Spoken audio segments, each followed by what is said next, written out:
And welcome everybody to a very special Friday edition of the Nerds on Earth Punch List. It's been a little bit of a hiatus, but we are back in a big way because we have exciting things to talk about this week. We're deviating from our standard punch list news format because WandaVision is on the horizon.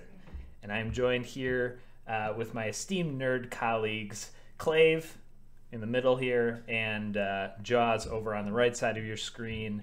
Gentlemen, how are you doing today? Wait a minute, it's just not me and you, Abram? No, we got a third voice. Oh, this is great. Hey, Jaws. Man, I'm super excited to talk about WandaVision. Do you guys realize how long it's been since we've had anything new from Marvel? Do I want to put a number on it? Oh. Well, we haven't been to the theaters. Know that. The theater, no shows yet. This is going to be it. This is the first one. I'm excited. Yeah. Yeah, so what is it? It's over a year now? Oh, for sure. Yeah, if I it was was Spider-Man, right? Oh, Spider-Man, that's right. Spider-Man was the last thing. Yep. And we've been living off of just little morsels of press releases since then. Right. And at this point, we should have already had Scarlet Witch movie. That would have been out. That would have been great. Falcon Winter Soldier would have started already too, right? So we would have been well on our way past the Infinity Saga, building into this next phase. I don't know. Is it called Phase 5? This whole next phase. Yeah. But you said Scarlet Witch movie, and you meant Black Widow movie. I did. And I'm a nerd, so I'm going to actually and correct you. Because I'm going to pretend like this is Reddit. Well, I win the pool. I want to say Scarlet Witch movie because it boggles my mind that there hasn't been a Scarlet Witch movie. Yeah. You know? But that's what we're talking about now. I know. We're talking about WandaVision, which is coming out next Friday, January 15th. Over at Disney Plus. So if you somehow let your Disney Plus lapse after Mandalorian, shame on you. Go re-up that subscription so that you can get on the bandwagon for WandaVision and stay up to date on all the wonderful MCU goodness that is bound to be coming our way. Yes. Well, and an interesting note, today they announced the first 2 episodes next Friday. Oh, wait a minute. That is not what IMDb says. This is a hot ticket. According to various internet sources, 2 episodes next Friday. Oh, that's great. That's great. Well, we should tell people about the show. If you don't know what WandaVision is, it's Wanda, Scarlet Witch, and the Vision into their own show. So if you haven't watched the MCU, I don't know where you've been in the last 10 years to watch the movies.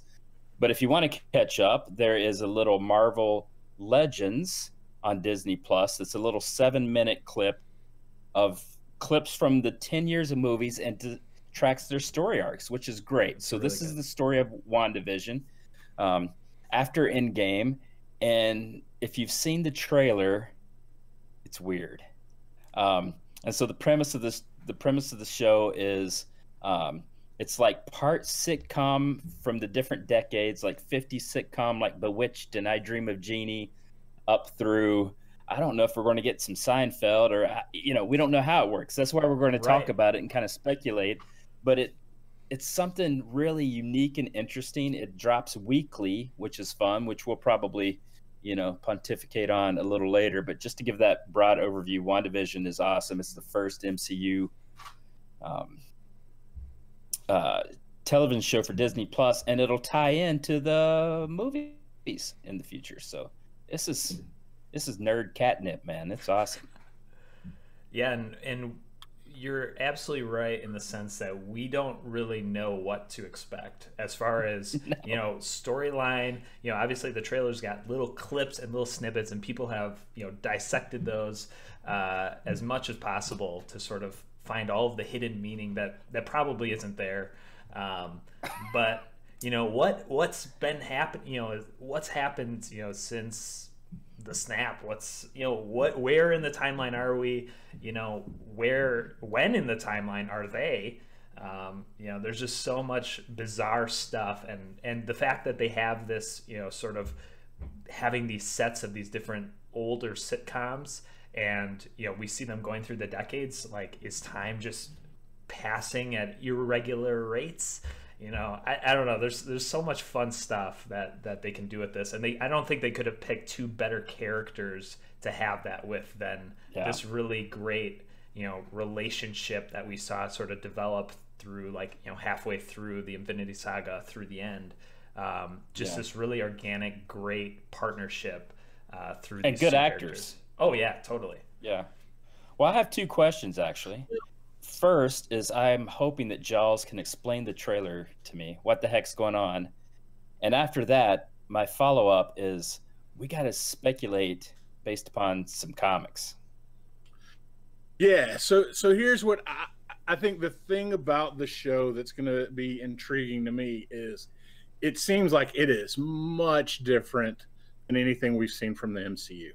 Now some of that's going to go back to Scarlet Witch's powers. Like, if you take her strictly from the comic books, basically she has the ability to alter reality in lots of different ways. And I think the Legends piece that they did on Disney Plus of her reminds us all she's so powerful at times it sort of scares everybody else around her. Right. Well, and a quick interjection is in Age of Ultron, where she was introduced and they tried to explain her powers. Remember, Maria Hill said it's weird, or she just used the word weird. So it gives it a lot of like ability. And you go to the comics, that time warping, reality warping stuff. I mean, you know, there's whole plot lines both about her doing that and also, you know, people trying to stop her from doing that. So it looks to me it's going to be an interesting thing. I thought about it this way: if you're Wanda Maximoff, you get to the end of Endgame, everybody in the world gets back the person they love, but you. Everybody gets all their siblings restored, all those relationships come back. Yeah, sure, there's some time gaps for some people. She doesn't. Vision never shows back up. And so we suddenly are kind of thinking about this TV show of, is this her way of trying to fix it? Or her way of trying to say, I want the normal, happy life that I deserve. Because from the time she was 10 and a bomb fell on her house until where she's at now, her life has had tragedy and destruction. She lost her brother. You know, all those kinds of things happen. So it's going to be an interesting thing. I was not surprised today to hear that they're going to do release 2, because I think it may take 2 episodes to kind of hook people in, but to give it just enough breathing room to go, this is a strange, weird thing, but I kind of want to see where it goes. So I'm kind of curious to see that. You kind of gave me some chills with that, you know, when you say, you know, everybody came back and everybody had the one they, you know, the people they loved except her. And that's, I mean, I think that's a huge emotional hook. Oh yeah.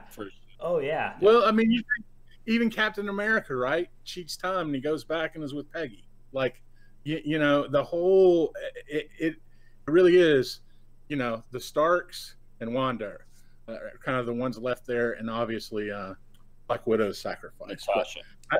Yeah, I think it's just an interesting sort of dynamic, because from the comics, from way back, it's been an interesting study, because you always had Vision, who is this synthetic android, devoid of emotions at times, and then imprinted with other people's emotions at times, and then Scarlet Witch kind of being, you know, in this relationship, and her ability to bend reality means stuff like in the comics they have kids, which shouldn't make sense, and then you know, and her trying to hold all of that together becomes very scary at points, because she has the ability to manipulate all that reality, but it does sort of seem to have some limits.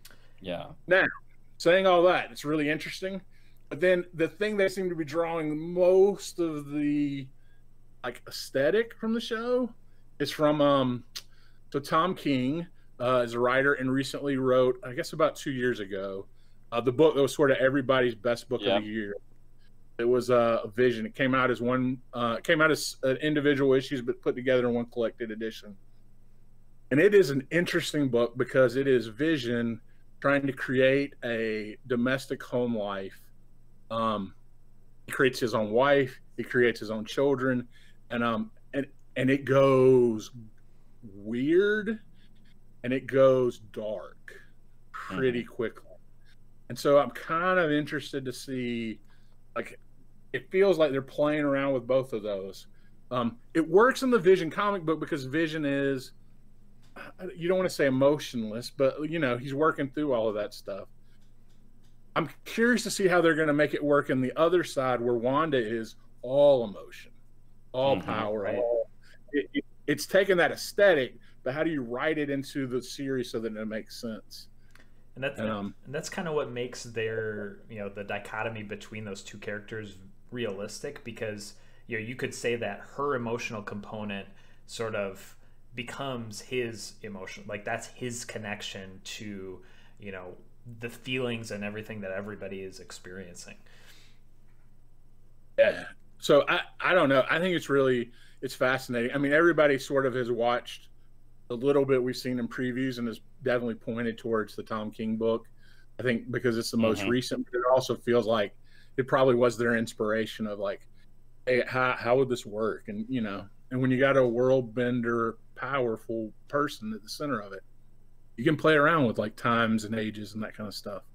So I think it'll be really curious.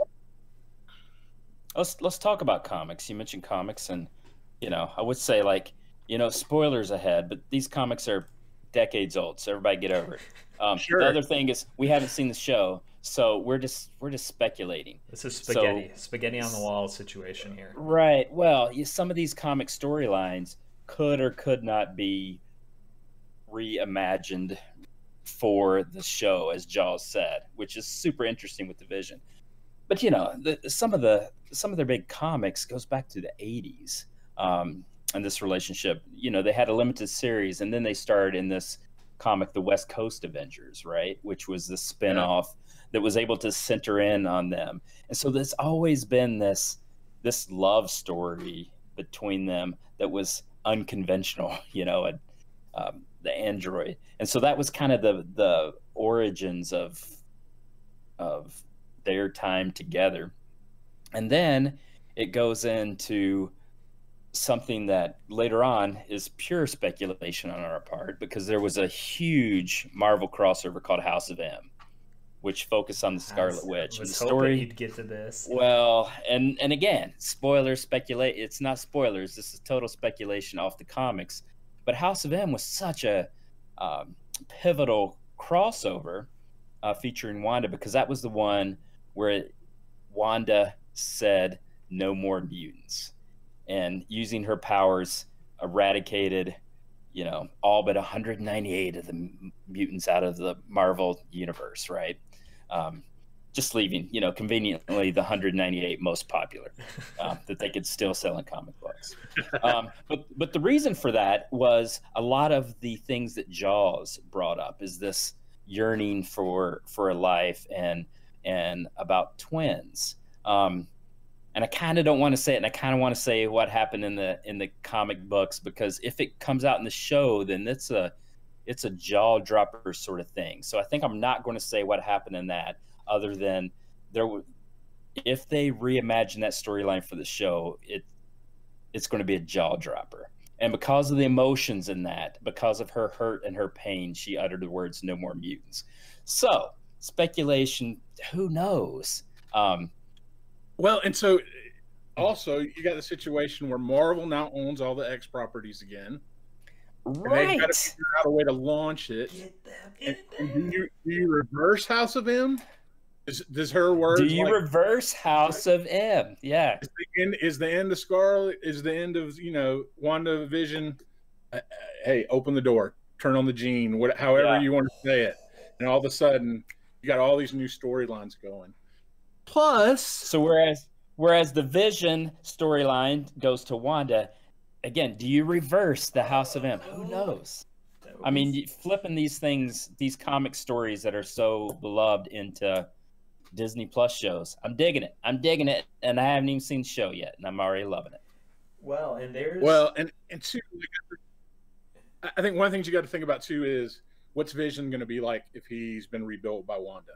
Because one of the things that they talked about in the movies is he's this composite of all these personalities, including Tony Stark. And how is all that going to work? You know, in the comics, it's very complicated because it's a hero named Wonder Man and they both coexist at the same time. So you have this weird thing of Vision is married to Scarlet Witch, but Wonder Man is essentially the same person and has the same feelings for her, and it gets really convoluted. But you wonder, like, where and how are they going to play all that out? And if you look at IMDb, you've got an interesting thing in that there's not a lot of cast people listed. Catherine Hahn is going to play some kind of like nosy neighbor, which, you know, I think that's got some interesting potential. But then you start to get out, the rest of the people listed are, so Kat Dennings, back from the Thor series. The last time we saw her was in Thor Dark World, where she was a scientist. So what is she investigating? The FBI agent from Ant-Man is going to show up and be a part of this this cast as well. Jimmy Woo, who could have future ties via Agent Atlas with Shang-Chi, the upcoming movie. And then if you look into the next couple people listed, they're not real known. I didn't recognize them. I'm pretty, you know, I watch a lot of television and stuff. I didn't recognize them, but when you read where they are shown up, they show up both on this show and they are listed with credits in Winter Soldier and Falcon. So they're crossing some stuff over. Well, speaking of crossovers, the next confirmed appearance of Wanda is Doctor Strange and the Multiverse of Madness. So she is going to appear in the movies, and we're assuming, based on the title of that movie, that there's some multi-universal stuff happening. Right. So it's going to get weird, Marvel. Yeah, and you got that. You have those situations too in the trailer. You know, you have that where they zoom in on the radio and there's this voice that's like, you know, people from outside. Like she's created a reality like all by itself. Like, are they like, where even are they? Where could they be? That people or have people put them in this state, and this is just sort of her mind running wild with you know all these emotions too. There's a lot of really interesting little you know nuggets that people have sort of analyzed in the trailer. You know, you mentioned House of M, Clave, and people were saying, you know, when there's that just very incredibly brief 1 second where they're pouring that wine bottle with the wine bottle, yeah, and it's just like it says like House of, and it's like could just say M, and so people are like, oh my gosh, it's definitely a sign. Which I mean, everything is, you know, they, especially from like props and sets, everything is intentional. So there's probably a reason for that. Is that is that what they want people to think, and then they're going to do what Jaws said and just flip it? I mean, they're showing us exactly what they want us to see right now. Totally. Yeah.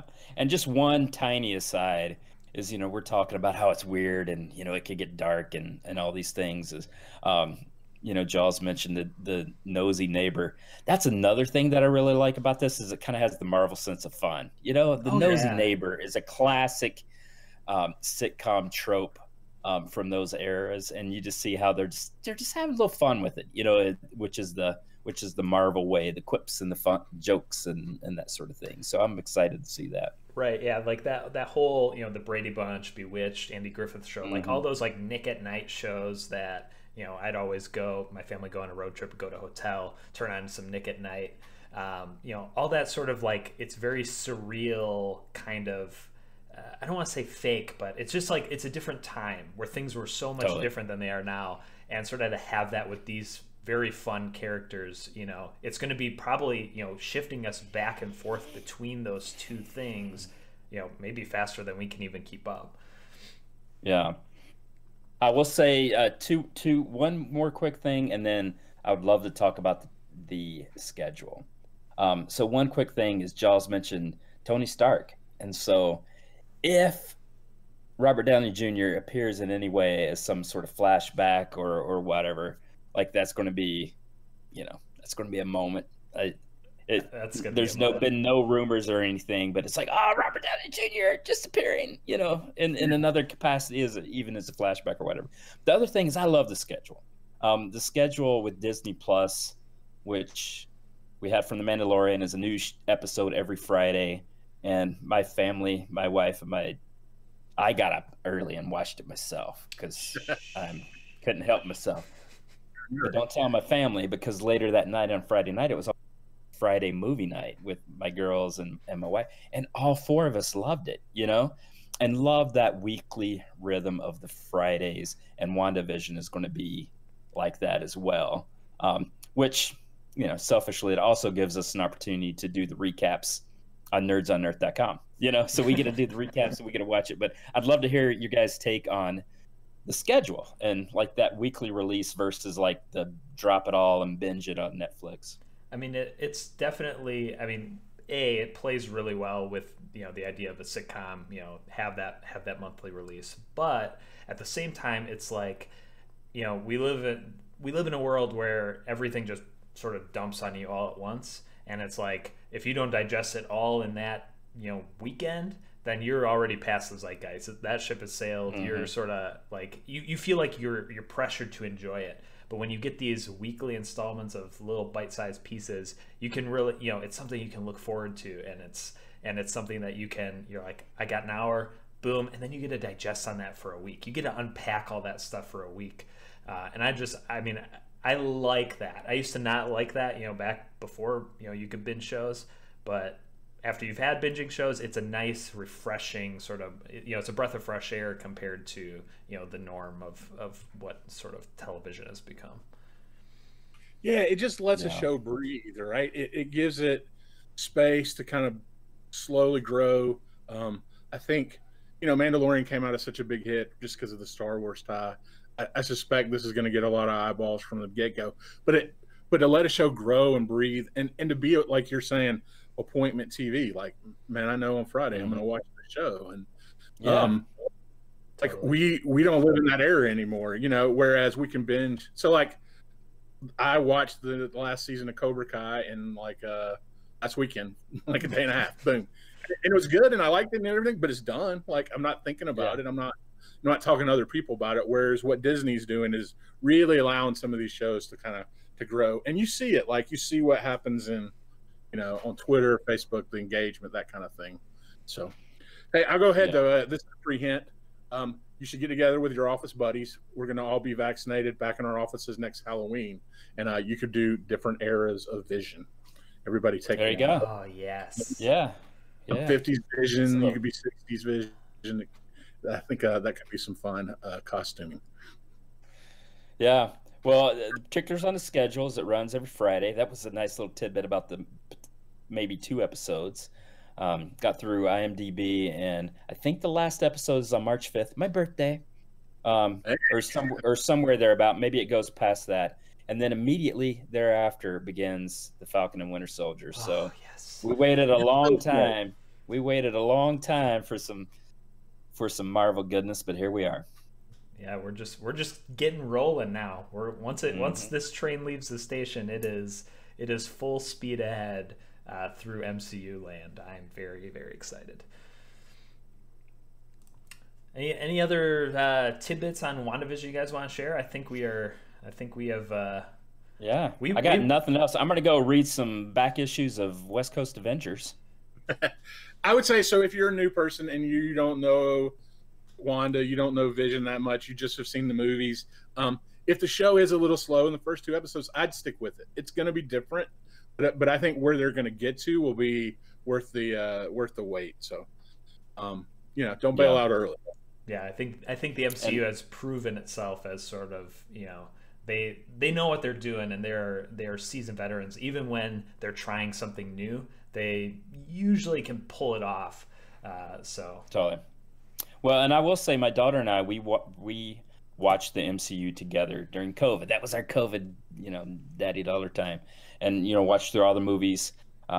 So it's not like they're never not fresh in my mind because I love them, you know. But you know, they were literally fresh from having watched. But Disney Plus just released The Legends that has those 7 minutes, and my daughter and I just watched it, and even though you remember the story, 7 minutes, go watch that. It's a nice little reminder of the character arcs in the MCU. Totally. Yep. So that's WandaVision. That's what we think is coming your way next Friday. Be sure to check out the first episode, or possibly two. We hope on the 15th, and we will probably be back to talk about it, or at least you'll see some written words over at Nerds on Earth as we sort of unpack all this great Marvel stuff that is just on our doorstep. We are so excited. As always, thanks for tuning in. Thanks for checking us out. Be sure to check out the website for all other great stuff. You know, all these comics and stuff that we're talking about. You know, most of them have been written about, and you can read about them at length over at nerdsonearth.com.